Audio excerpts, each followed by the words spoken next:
NXT took place tonight in its home of Orlando, Florida at the WWE Performance Center, and we have a new NXT champion. Can't say his name though because he'll appear. We'll get to that later, but the show started off tonight with Shawn Michaels, and this was a backstage segment. He officially appointed Robert Stone as the interim general manager of NXT. That tells you that it's going to be short term if he's interim. He didn't just make him the GM. But all I can say is good riddance, Ava. The worst part of NXT is gone, and already the show is better tonight. There's still a lot of problems, and I'll get to them later when I talk about it, especially regarding who gets pushed with through the NIL program and the journeyman football players who suck and have no personality. But getting Ava off the show, she had every week, it was at least 5 to 6 segments every week, and it was all awful. She had no personality, no charisma. She's the complete opposite of her father, who's like the most charismatic person on earth. So getting her out of there helps the show so much. Good riddance. The worst general manager in not just NXT history, it's a short history, but in WWE history, there's never been a GM that bad before. Even Mike Adamle, he was a horrible commentator, but as a GM on Raw, he was still better than Ava. She was the worst. Nepo baby, had no business ever being there, no business on TV. Good riddance. So we started off officially with the NXT Women's North American Championship defending a triple threat match. Izzy Dame defending against both Thea Hale and Lola Vice. So all three women were in the ring to start off. There was no entrances. We just went right to the ring introductions. And the big story here was Kalani Jordan made a run-in. She attacked Lola Vice, and she wasn't disqualified, of course, because it's a no DQ match. It's a triple threat match. So she attacks Lola, then she goes under the ring, gets a ladder, and puts Lola's arm in between the ladder, then stomps on it to break her arm, take her out for a while, maybe it seems like. But Kalani Jordan continuing to feud with Lola Vice after she was knocked out probably a couple weeks ago. I don't really remember, but I thought this was a good angle. And then Izzy Dame pinned Thea Hill to retain, as she should have, and I like this. I liked how they set this up, and I liked how they're continuing the Kalani-Lola feud. I just wish it was for a belt. I just wish someone else wasn't still the NXT Women's Champion. We go to the locker room. Ren Sinclair and Kendall Gray are giving Sol Ruca a lot of credit for her performance at the Royal Rumble. Then Zarya then confronts Sol. You can just see a heel turn is ready to happen there. Zarya is going to turn very soon. I just hope it doesn't happen when Sol Ruca is challenging JC Jane. Then Zarya attacks Sol, turns on her, and then JC Jane retains her fucking belt. That's what I'm afraid is going to happen. Backstage, we see Tony D'Angelo heading to the ring. Then we see Chase U members talk backstage. One of them is having doubts. Then Ariana, Stax, and Lexus King, that group, try to recruit them. It leads to a tag match later in the night. Tony D'Angelo made his entrance new theme music. It's generic. It sucks. It's whatever. It's not as bad as Stephanie Vaquer's entrance, her new theme from last night, which is awful. But I don't care for any new entrance theme with WWE. Just seems to suck right now. Def Rebel is the worst band of all time. I hate them, man. Def Rebel sucks. So he just cut a promo on Dark State. Charlotte Hendricks, we got a fucking video promo. This is such shit, and this is my rant here. I am so fucking sick of these NFL guys, these not even NFL guys. It seems like these college football athletes who never went in there, never made it to the NFL, and they're shit. They come in here, they get an opportunity because they have a football background, and they're fucking dog shit. They have no personality. They're all the same. They're not good in the ring. They're clunky. They're shits. They're just these jocks who aren't good at this, and I'm so sick of them getting TV time. I'm so sick of someone like Charlotte Hendricks being shoved down our throats. He is garbage. Like, this is such dog shit watching this stupid video segments.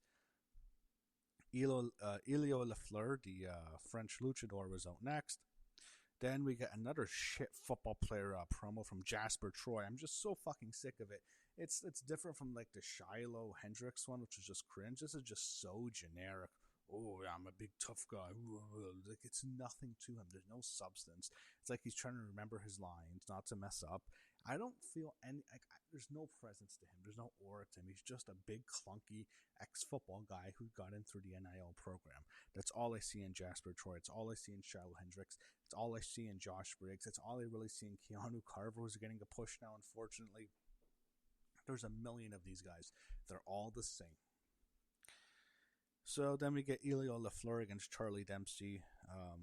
The Frenchman Elio Lafleur taking on Charlie Dempsey, the Britishman, the Englishman.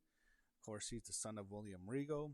So Elio won at the end. This was a speed match, and he was favoring his shoulder after the match. All I thought was, oh, great, here we go again. Another fucking shoulder injury in this company.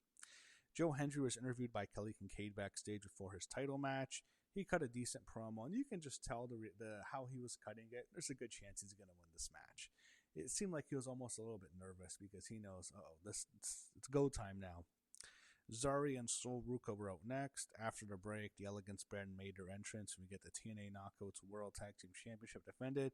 Elegance brand, M by Elegance, and Heather by Elegance, with Ash by Elegance and that annoying guy with them, defending their belts against Sol Ruka and Zarya. And we had Daria Ray in the crowd. I don't know who that is. Daria Ray looks very familiar. I guess she's in a GM type role. It's Sonya Deville, of course. She was, I think, more people in NXT at least would have been really excited if she had her very good best friend, if she was there too. Remember her? Toxic Attraction, the leader of Toxic Attraction, major star in NXT. Sonya's best friend. Unfortunately, she's no longer in wrestling. But I think that would be pretty cool if she made her return. Of course, I'm talking about Mandy Rose. But fans were interested, and I thought they were doing this to troll I didn't realize it was actually a chant for souls when they start humming the Seven Nation Army by the White Stripes, and the big game's coming up, so I guess it's appropriate to do that song because that's always played at football games. But if you know what I'm talking about, the White Stripes perform a song called the Seven Nation Army. It's very popular. It's always played at football games, and I guess here they use it and they hum it for soul. I thought, well, that means they're shitting on a match or just having fun. Then they do the wave. I thought, oh, great, the wave. You never want to get the wave. But then it's Sol Ruka. She does the wave. I don't know if they were really that into this or that into the TNA stars. It had no consequences, and there's no stakes here. It's like, who cares if they win the TNA Knockouts Tag Team Champions? It means nothing. But Zarya shoved Sol Ruka after a tag mishap. Then she gave Sol accidentally hit the Soul Snatcher on Zarya by accident, which actually looked really good. Then the Elegance brand retains, and Daria Ray presents them with the new tag team belts. So we go into the locker room, and Ethan Page was talking to the Vanity Project. I guess they're going to be with him now. Then they show Blake Monroe attacking Jada Parker outside in front of fans. This happened before the show. Sets up a match next week. Chase U against Lexus King and Stax. King and Stax won the match. One of the Chase U members walks out and I guess joins the Lexus King's faction now. Fatal Influence we saw them heading to the ring backstage. I'm happy JC didn't get too over at the Royal Rumble and she wasn't featured because I'm afraid she was. That tells me that once she leaves NXT, I don't have to see her get pushed anymore. That's good. So Fatal Influence was in the ring after the break. JC cuts a promo on Sol Ruka after she eliminated her at the Royal Rumble. Then they sing the Seven Nation Army for Sol. JC is interrupted by Zarya, who also wants a title shot. Then Kendall Gray is out with Ren Sinclair. They go at it with Zarya. Then Sol Ruka comes out. Eventually, Robert Stone comes out and makes a tag team match. And it's set up where the winner, whoever gets the pinfall for their team, gets a title shot against JC Jane in Atlanta on an NXT show in a few weeks. So that also tells us there's no Vengeance Day this year. They're not going to do NXT Vengeance Day. They've been doing it every February, that show, but it's not happening this year. They're just going to have an NXT show in Atlanta. It kind of feels like almost a special, almost like a PLE type show, that type of atmosphere. But I'm happy in 2026, at least it seems like right now, that they're going to reduce the PLE schedule. I just thought Vengeance Day is one that they usually do. It's like the other ones they added just during the summer and the fall. Like the Great American Bash and shows like that. But Vengeance Day is one they've been doing every year, and that's kind of surprising they're not doing it this year.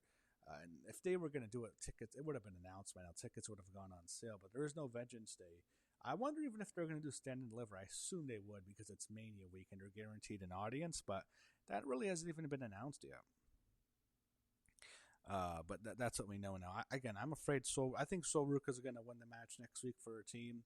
Then Zarya is going to turn on her on the Atlanta show, and fucking JC Jane's going to keep her belt. That's how I think it's going right now. Backstage, Kelly Kincaid interviewed Kalani Jordan briefly on why she attacked Lola Vice. Ricky Saints was out next for the main event. Then we see more of the guys make their entrances. Then we go backstage, and I think we're in like the kitchen where Ren Sinclair and Kendall Gray are talking, or in the lounge, whatever it's called, by the large fridge. And then Lexus King and his crew are there, and they try to recruit Charlie Dempsey, who was talking to the girls. Then they preview next week's show. The big match is Blake Monroe taking on Jada Parker. Look forward to that. Then Joe Hendry makes his entrance, and we get our main event now, what we've all been waiting for. One of the best matches of the year already. Probably this is right up there with AJ and Gunter, maybe even better. And I guess the Cody Drew match on SmackDown. 2 out of 3 falls, which I actually kind of like this better. This might be my favorite WWE match this year already. This was awesome. NXT Championship defended in a ladder match. Ricky Saints against Shiloh Hill. I call him Shiloh Hendricks sometimes. I don't know, Shiloh Hill. Sean Legacy, Jackson Drake, Dion Lennox, and Keanu Carver, who was pushed heavily in this match. And Joe Hendry, the fan favorite. I believe in Joe Hendry. So ladders, of course, are used early on. Shiloh used a broken ladder, a stick. Since it was a cool spot, even though I don't like his character, he used them as I don't know what you would call those, what they're referred to, but like almost as 2 crutches, 2 giant crutches, because it was broken. But then he was knocked, I think Keanu Carver put him on his shoulders, and then he got taken out with a Doomsday device. It was a really good match. I think Carver's awful. I hate how he's getting pushed out of nowhere. He gets buried in a bunch of ladders, and then Shiloh was just a wreck with the ladder because he like puts on his head and starts swinging guys. It looked like he hit Joe Hendry square in the face, and it looked like he hit Ricky Saints in the face too.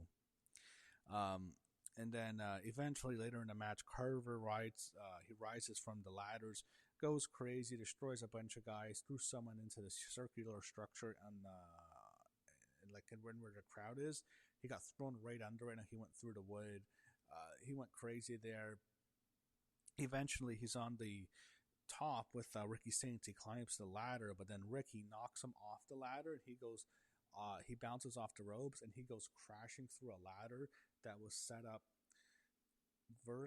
horizontally from like the apron to the announce booth, and he goes crashing through that ladder, which was a good spot. And then Joe Hendry, and this is like Ricky starting to do his pose. He thinks he's won, but Joe Hendry climbs to the top, goes at it with Ricky. Then they have like a tug of war over the belt, and one's going to fall. Eventually, it's Ricky. He falls, and he gets knocked off the ladder, and he lands on a ladder that was slanted on the ropes, and he's taken out of the match. He almost got hurt because like when he bounced off the ladder, the top rope like hit him in the head. It looked kind of dangerous, but Ricky Saints is out. Joe Hendry then grabs the belt, and he is now your new NXT champion. Joe Hendry, say his name, and he appears as the NXT champion. Really cool moment. Fans loved it. Everyone loves Joe Hendry. Really happy to see him win the belt. I think this is the right choice. He's the most over person in NXT.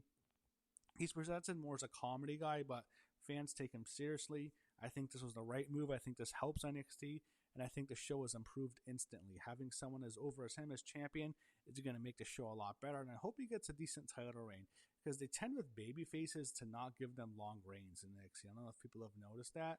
The baby faces never get long title reigns, but hopefully he gets a good reign here. I'm glad they put the belt on him, and I think this was necessary. I think this is going to help NXT a lot. And with Ava being gone, the show has improved a lot. There's still a lot of issues. JC Jane shouldn't be NXT Women's Champion anymore. Other women should be getting that spot over her. All the NIL football guys suck. Shiloh Hill, and Jasper Troy and Josh Briggs, and all these guys, Keanu Carver even though they're trying to make him a star. I'm sick of that. Dark State all sucks. Fuck Dark State. There's a lot of problems with the show, particularly regarding the NIL program. But I think the worst part of the show, which was Ava, has been solved. She left on her own. I think already NXT has improved, and this was a much easier show to watch. And her not being there helped so much, because she was that awful. She is the worst. She had no personality. Seemed like she didn't give a shit. And I think how she left the company shows that she really didn't care that much and didn't need the gig and really didn't want it that much. So her being gone is great. Good riddance, Ava. And I'm glad Joe Hendry is now the new NXT champion. And I look forward to seeing him have a good run as NXT champion before he eventually heads to the main roster. So all I'll say is now is I believe in Joe Hendry.